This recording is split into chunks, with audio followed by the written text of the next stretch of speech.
Hello, everyone, and welcome back to Beat the Big Guys. As you've surely guessed, I'm not your host, Sandy Rosenthal. Instead, I'm your humble producer, Landry Bone.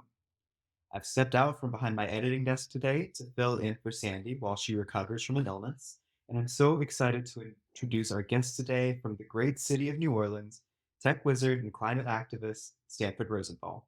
Hi, Stanford. Hi, thank you for having me. I really can't tell you how exciting it is to hear your story today. Of course, you and I have worked together in the past, but I know today will be a great opportunity for both myself and our listeners to learn a little more about one of your formative experiences as the co-founder of levies.org. I'd love to introduce you to our listeners, and then we'll start our discussion. How's that sound? Absolutely, look forward to it. Excellent. In the wake of Hurricane Katrina, a series of levee failures caused massive flooding, damage, and loss of life in greater New Orleans. The prevailing narrative surrounding this disaster was that the local elected officials of New Orleans had failed to maintain the levee, and therefore that the city's government was ultimately responsible for their destruction. We all know the story of how Sandy Rosenthal, a courageous civilian, fought to correct that narrative and tell the world the truth, that the levees failed because of a fundamental flaw in their construction, and that it was the Army Corps of Engineers, the structure's architects, who bore the fault for their failure. But working closely with Sandy at this time was her youngest son, Stanford Rosenthal, still a teenager at the time. It was Stanford who built the online presence of levees.org and played a crucial role in the organization's success. Nearly 20 years later, Stanford has continued to work with many humanitarian efforts from food security to criminal justice reform to climate activism. As a chief engineer behind levees.org and a continuing force for good, we're honored to host him today for a conversation on what being the big guys means to him. What that brings me back to is what precisely was your initial role in the formation of levees.org? In the beginning, it really all started with my mom, Sandy, sending out emails about the fact that this was Army Corps of Engineers failure and that she wasn't seeing this in the news. So she started a petition by email, which for context, not only was this before change.org, this was 2005. This was the year that Facebook started allowing non-college students on the platform. This was the year that YouTube launched, just to have that context of where the internet was. We didn't have all these tools at our disposal. So forwarding emails around was the way we started, and we'd get the signatures back. But then one night, my mom and I were having dinner and talking about it, and I was suggested that maybe we could create some sort of petition online, so that way we're not just at the mercy of these emails, maybe making their way back to us, maybe not.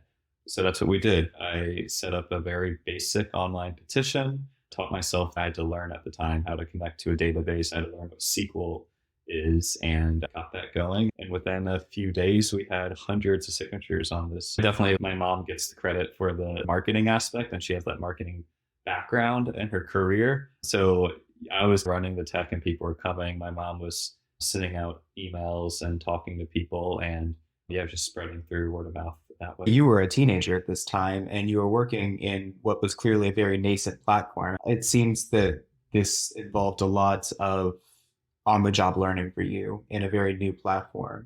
Can you speak a little bit more to that?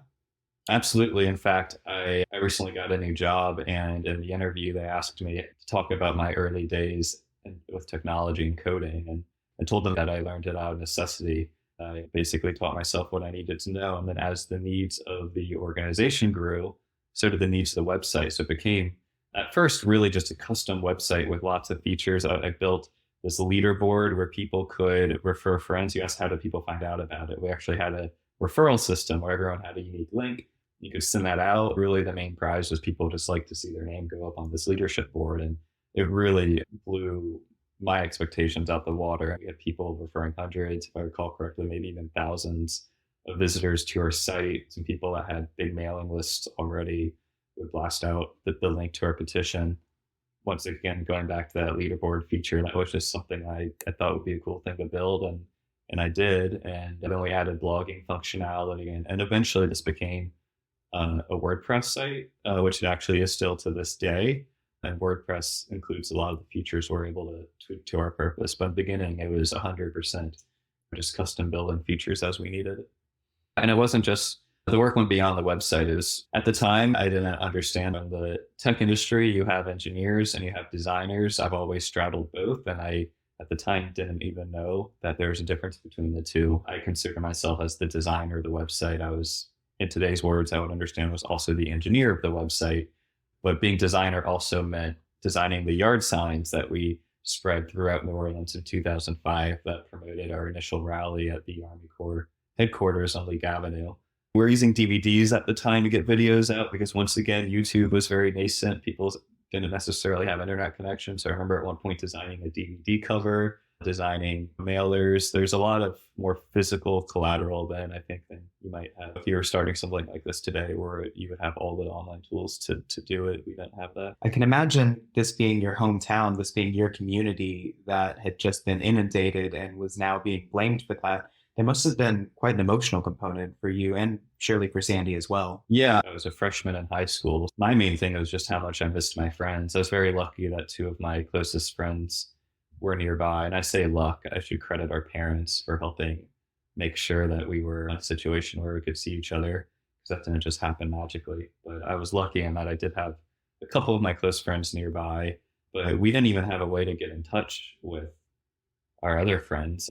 The 504 area code wasn't working for a while. Even if you had a landline, you couldn't call a 504 cell phone, and there was no Facebook. And I don't remember, we might have been using our school email addresses, but it was very difficult to even know where someone was. Someone was even alive. You didn't really know. We knew that we had talked ahead of the storm. We knew that people had evacuated. So I didn't have that as direct fear of someone's missing. Where are they? Or just where are they in the country? Where did they evacuate to? How is their home? We didn't have any of that information. So I don't know if I was as occupied about the engineering failures that my mom was at the time. I think I was a 15-year-old. I was a little more preoccupied with the impact it was having in my life. So here's where we are at the beginning of levees.org, the emotional state, the immediate needs of the campaign, what was being required at a very rapid pace of Sandy and of you. So fast forwarding just a little bit, I know it didn't take long for you and Sandy to be confronted by the big guys for trying to change the prevailing narrative that this flooding, this engineering failure was the fault of New Orleans elected officials. I know that challenge to that narrative was not welcome. And I think that was something you both had to confront pretty early on. I recognize it was probably scarier for my mom to go up against the Army Corps when there were other adults in her circle who worked there. A lot of people in New Orleans are tied to the Army Corps in various ways. I was more just a kid and probably a bit more fearless on that front. I didn't have those kind of concerns, but something where I did get wrapped in was at one point as part of a civics course, I was very involved. Just generally, I would hang out with the teachers. I really liked the civics teacher, Miss Bush, Lori Bush. And so the teachers were all aware of what I was doing, and I got a lot of support from my teachers, including at times missing class for things like press conferences, and they were supportive of that. But specifically, Mrs. Bush, Lori Bush, I forget exactly how the conversation started, but essentially it became a project of her class to create a video for levees.org. And the video specifically was poking fun at the idea that the American Society of Civil Engineers basically was hired or paid itself to investigate the Army Corps of Engineers. And it was very humorous, but actually resulted in a lawsuit, or at least the threat of a lawsuit from the American Society of Civil Engineers. I was in the video. In fact, I wasn't even in the class. It was reported that I was in the class and behind the video, probably more so than I was more busy with the website and other stuff at the time. But yeah, my name was the name of the newspaper about this. And there's a lot of people on online comments who were saying that my mom was exploiting her son or using her son to get this attention. So all of a sudden I found myself being attacked on the internet, and it didn't make sense. Like, why are they attacking us? And as we found out later, it did make sense because we were able to, on our own site, just using off-the-shelf tools like Google Analytics and WordPress, I could go in, see the IP address, search the IP address, and found that these mean comments online were being posted by the U.S. Army Corps of Engineer employees using government-funded computers and internet connections on a presumably government-funded time to attack us, which became a whole separate story. And then we were actually even able to work with NOLA.com, the Task-Picayune, and find out that the same IP addresses were doing a lot of the really vicious commenting on their platform as well. Yeah, it definitely the going up against the big guy and being a 15-year-old, or by this point I was 17, it was definitely startling to see such a big organization, two big organizations, and call it Army Corps an organization understates it. They're one of the more powerful entities in the world. And the way they were so afraid of us, that was really eye-opening to just the power we have as citizens, as even as children, to beat the big guys. We were really just pointing out what seemed so obvious and in front of us. And the only way really to argue against us was to attack us as people, because the idea we were presenting was just so obvious and it was all there in writing. So all they could do was try to attack me and my mom on a personal level. But of course, that didn't get them very far. To be attacked on a personal level by a large, in this case, federal entity, to be the victim of discreditation and intimidation. It seems to me that would be something that takes a lot of conviction, a lot of fortitude to move past, to hold with you as you go about your work. I'd like to respond simply yes. However, the negativity was coming from these anonymous internet users who we were able to unmask. But the in-person support I got, it was the opposite. In some circles, I was a bit of a local celebrity. Whenever we'd have press conferences, my mom would be the one up at the podium. There would often be a line of people coming to talk to me on the wings of the stage, mostly just telling me how impressed they are with what I was doing and encouraging me to keep up the work. There's one particular public meeting we had, I believe it was at the church at Jefferson Avenue in Claiborne, where my mom, as she would occasionally do when I was president, would point to me and thank me. And I got a standing ovation from the audience, which I was an awkward teenager and it was very embarrassing, but also it meant a lot that I'm a tech guy who's always in the background. And in school, I did tech theater and I would do the lights, and you don't get a standing ovation for doing the lights in a theater, but to get the standing ovation for building the website and everything else I was doing, that was really quite a moment. It seems like quite a moment. And these are all very good things for our listeners to understand, is that when it comes to beating the big guys, sometimes it's required to learn very quickly on the job. Sometimes it subjects you to treatment that you would just as soon do without. And one of the things that pulls you through, as I think you're mentioning now, is your community, the people you're fighting for, the people whose voices you're trying to raise alongside yours. That, in my opinion, seems like something that would keep me going. Yeah, absolutely. And it led to a lot of opportunities. Around the same time, I started working with Rudy Borkopic of the New Orleans Levy. Funny that it had the same name of Levy, but he was running a satirical newspaper. And he found me through the levies.org work and reached out, and I started working with him. And from there, met other people who were doing journalism and other stuff in the community. And it really opened up a lot of doors for me to have that visibility. Looking back at being mentioned in the newspaper for that video with the American Society of Civil Engineers, we ultimately got a great legal pro bono counsel to help us, and we didn't actually have to go to court or anything. It was the best publicity we could have gotten for the organization. And frankly, just for me personally in my career, I can point to that as really a launching point for a lot of other work I've done, whether it was work I did with OPPRC in New Orleans on the criminal justice reform front, or when I lived in San Francisco working on with the homeless population, specifically getting people access to the internet and to devices. I really feel like it was just like a constant propulsion, like that momentum. When I went to college, I actually said to my mom, that was when I stepped away from the day-to-day of levies.org, because I wanted this sort of blank slate as I went into college. But I definitely had that momentum of working hands-on with technology in ways that directly impacted my community. Yeah, I definitely do want to talk about the leaps forward that this has offered for your professional career. I think that's very significant. I would love to talk about that in a moment, but just to come back a little bit for a moment, I would love to know what ultimately beating the big guys meant to you in this fight. And I guess as a little bit of a follow-up already, what did your experience with levies.org teach you about being an activist in general? Because this was a very specific issue, and you've gone on to face much larger, much more entrenched issues that affect not just one metropolis or one state, even, but the entirety of the country. I think different people grew up with different perspectives of protest and what that means and what your civic responsibility is. I definitely grew up with the mindset that protesting and speaking out, but it's not just our civic duty, it's our duty on every level. That was always the student in school who would be challenging policies or advocate. My Some of my teachers said troublemaker. I would get in trouble sometimes for doing what I thought was the right thing. I can see in retrospect how I was maybe disruptive, but I was doing it at the time because I cared about things being fair and everyone having the opportunity they needed.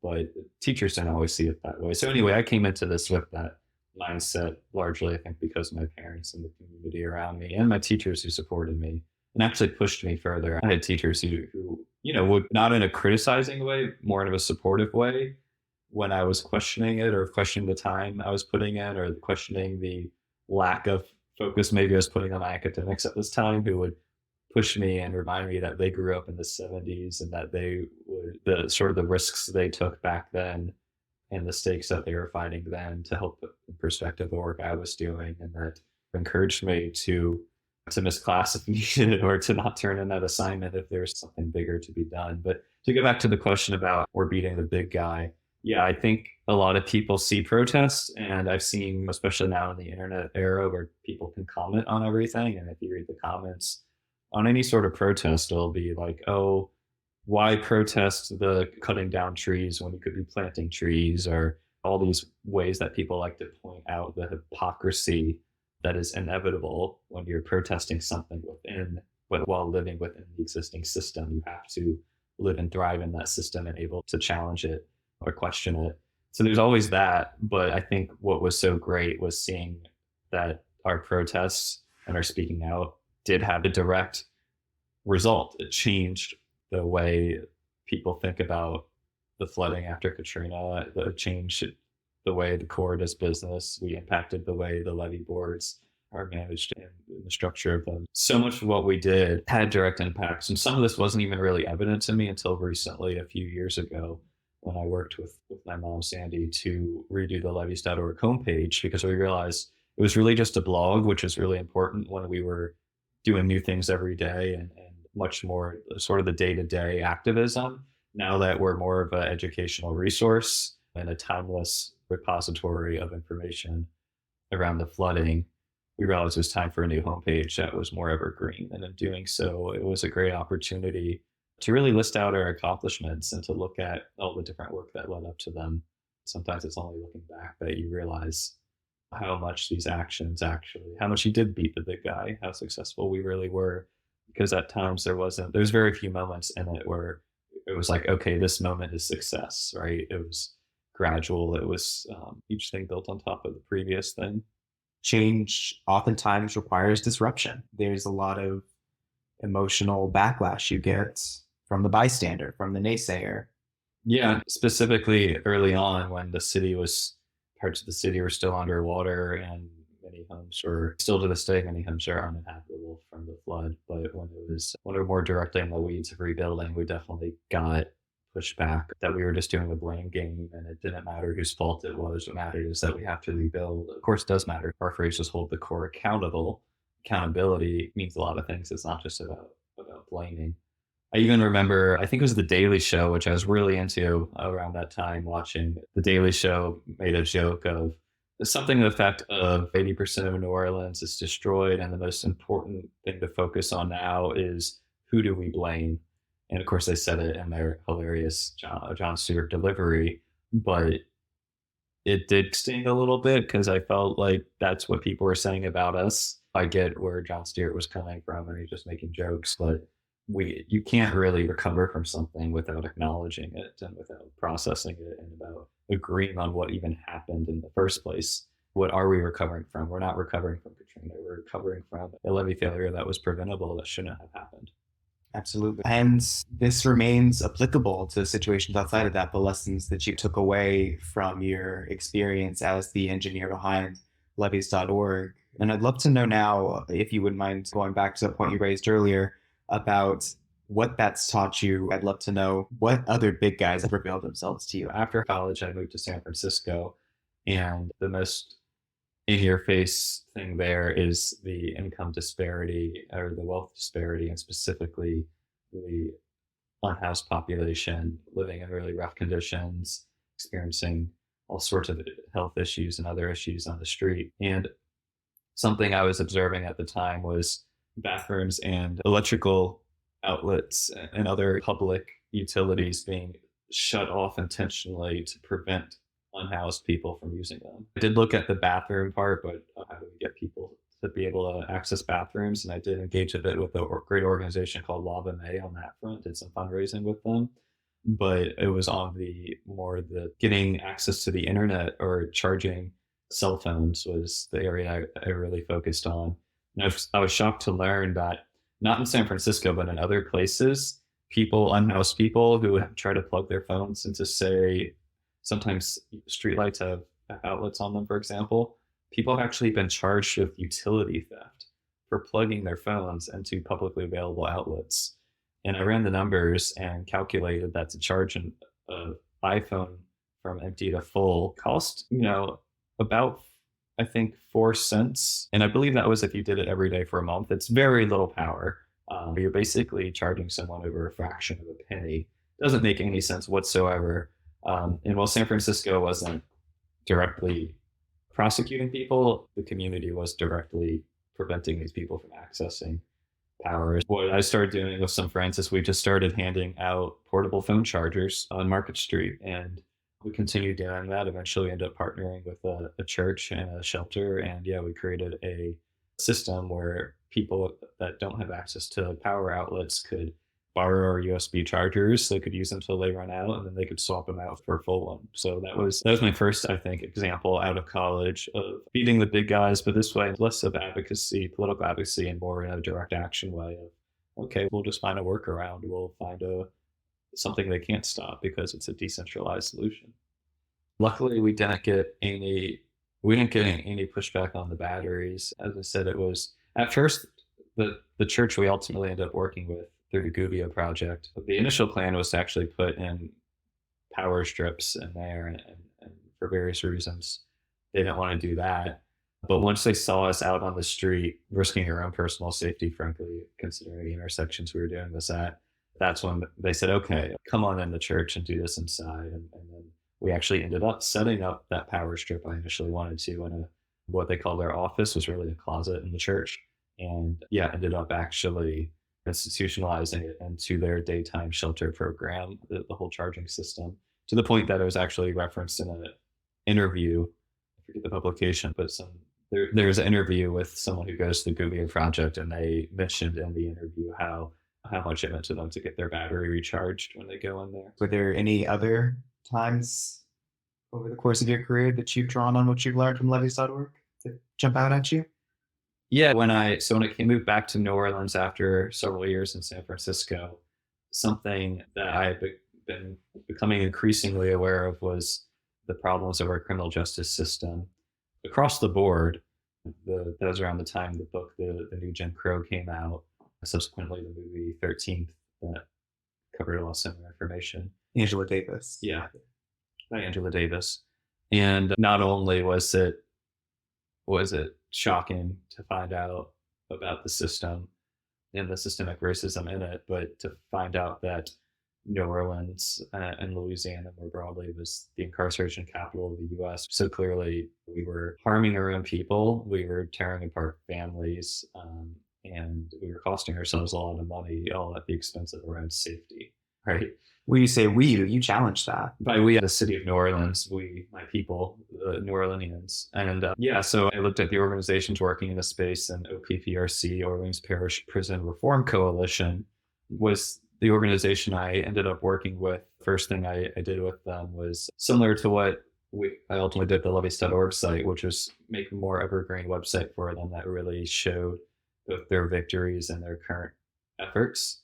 But that was way more than just making a website. Technically, my role was building the website, and that's how I was introduced to people, as the guy who made the website. But that really meant working directly with Sade, the executive director, who previous guest of the podcast, and really understanding the organization history, her goals personally as the coordinator at the time of the organization, and and just about the community behind OPPRC generally.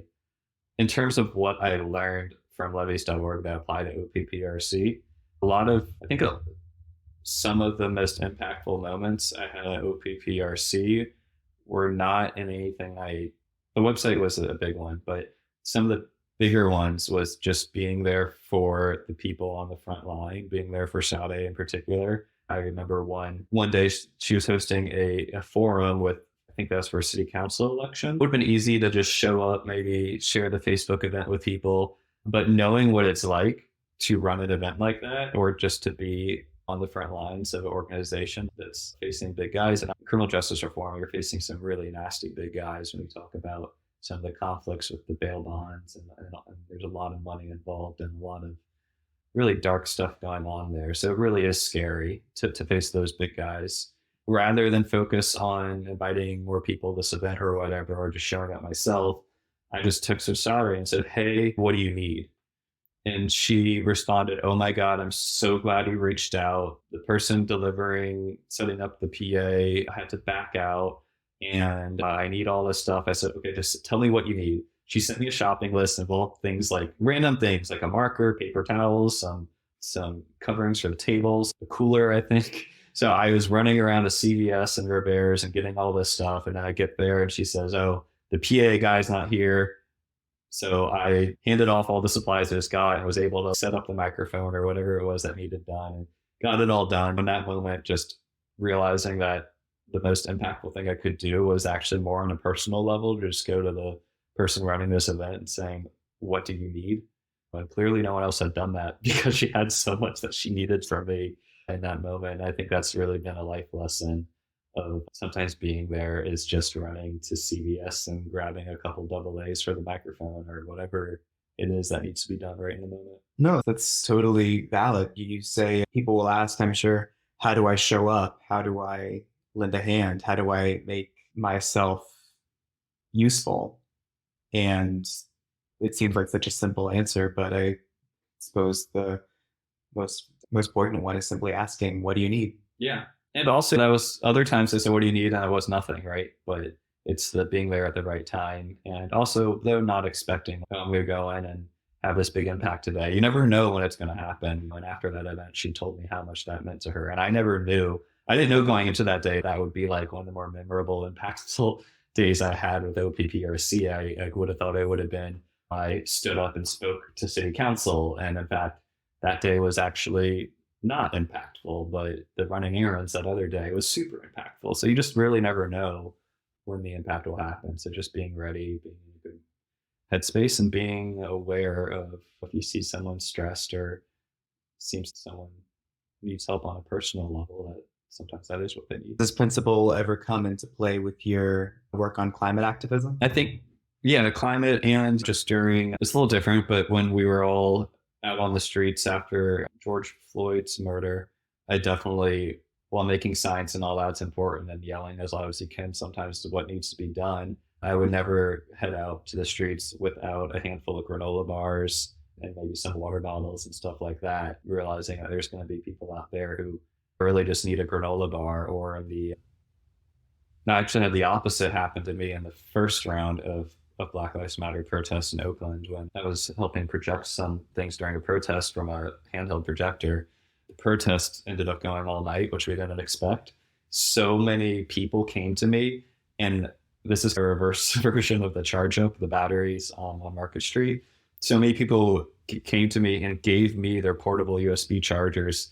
First, I should back up. So many people came up to me, said, "This is so cool that you're projecting these messages here at this protest. Is there any way I can help?" And I said, "Yeah, I wasn't expecting to be out here this long, and I'm on my projector." As soon as people heard that, people just started handing me batteries. The next day, I had 5 or 6 batteries. Some of them, actually, some people have written their name and phone number on them, so like try to get them back to people. But it was just funny having all these depleted batteries the next day from all these people who reached out and helped. So I think that's the example. Maybe I was on the I was on the other end of receiving that kind of support. And yeah, in that case, it was just these people having their extra battery packs to hand me. Mutual aid, support, community, these things do tend to work on multiple levels, don't they? I feel like I've really bled you dry as far as words go, but if you had any final thoughts you'd like to share with our listeners today before we sign off? I think something that I sometimes struggle with, it's come up a few times in this conversation, is political action versus direct action. And to define it a little bit, the political action of protesting, petitions, going to city council or to any governing body and voicing your opinion. That's all super important. And while you're doing that, you might get criticized for not doing direct action. To go back to the example of why protest the trees getting cut down when you could be out planting trees yourself. We need both. They're not mutually exclusive. They draw from like completely different energy sources as individuals. You can plant trees all day and be tired for planting trees, but still have the energy to go yell at the people who are cutting down the trees. One does not take from the other, and we absolutely need both. And anyone who says otherwise is just trying to stop you, just trying to tear you down, just trying to be armchair critics, and don't listen to them. But do listen to yourself and your own energy and what you need. If you need just some direct action, do that. If you need to get up on a podium and yell, then do that. We need all of it. Wow. I think that's incredible.